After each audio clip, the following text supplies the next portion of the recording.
All clinical partners, front and center, we need a staff meeting. I am speaking to my staff nurses, especially my student nurses, and CNAs and PCTs. This involves you also. Come on in, take a seat. Question: when you see an order or even get a verbal request from a provider to check orthostatic vital signs, specifically orthostatic blood pressures, how are you checking them?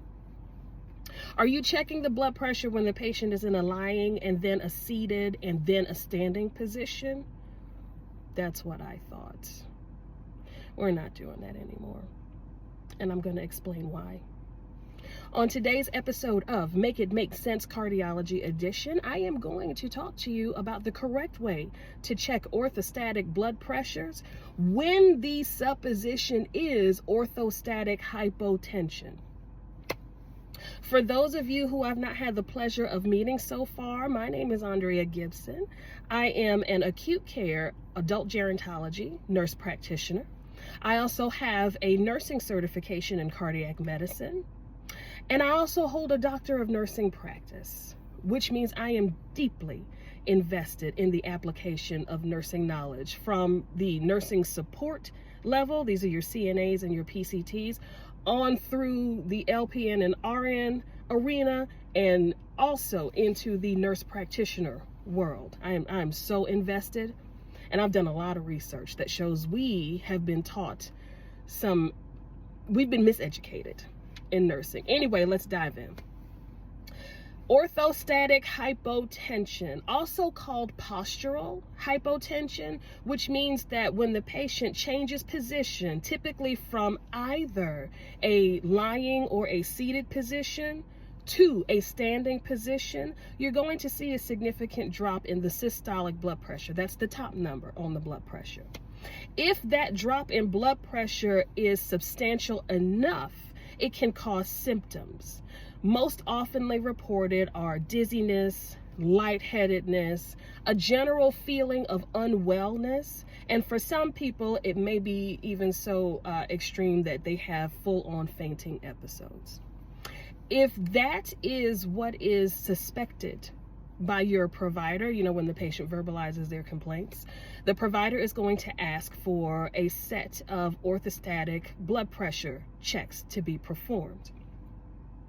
Now, all of us, I'm going to presume all of us, I definitely was, in school, were taught that when you check for orthostatic vital signs, and again, specifically orthostatic blood pressure, you are supposed to check the patient's blood pressure while they are lying face up, feet all the way out, check blood pressure that way, then wait a couple minutes or have them sit up and then give them a couple minutes to adjust, check blood pressure that way, and then have the patient stand up, have them wait a couple of minutes and check the blood pressure that way.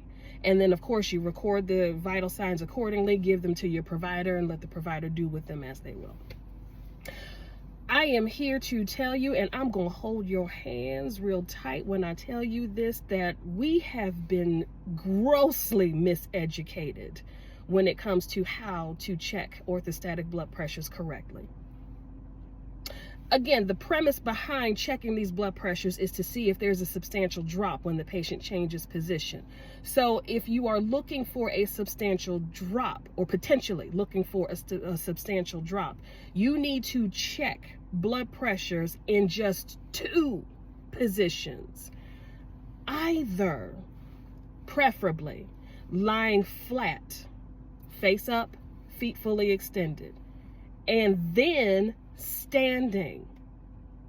That's it. Because the greatest potential drop in blood pressure is going to come from the greatest change in position, from lying to standing.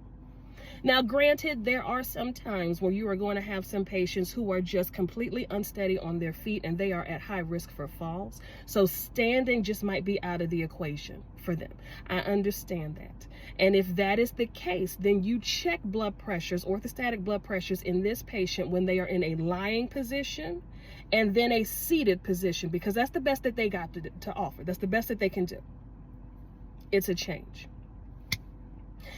Giving the patient's body time to equilibrate or adjust to the change in the position defeats the entire purpose of checking orthostatic blood pressures. Light bulb. Okay? So if you have a patient who is capable of going from a lying position to a standing position, you check orthostats that way. Eliminate that sitting position. Because and again, if you check that seated position blood pressure, then you're not going to find that substantial decrease in blood pressure, which means the provider may very well miss the diagnosis because you've given the body a chance to kind of normalize itself when going from lying to seated to standing. Does that make sense? Okay. Now, there are many different reasons, many different reasons why one would have orthostatic hypotension, and we won't go into that at this time because it could be something as simple as intravascular volume depletion, which is a big old fancy word that just means dehydration.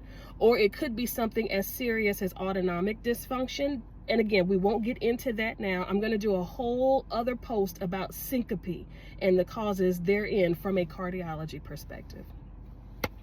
Take home point from today's visit is that if you are going to check orthostatic blood pressures, all you need is 2 positions. If they're capable of standing, go from lying to standing. If they're not capable of standing, go from lying to sitting. That's it and that's all. Hope this was helpful. If this is brand new news to you, especially nursing students, take this information to your instructor in your post-shift huddle. Discuss further. And if they still kind of, give you a little bit of pushback about that, well, this is how our system and our protocol and our curriculum tells us to teach you. Tell them to look it up. It's backed up with research. All right? All right, that's it. Y'all have a great day.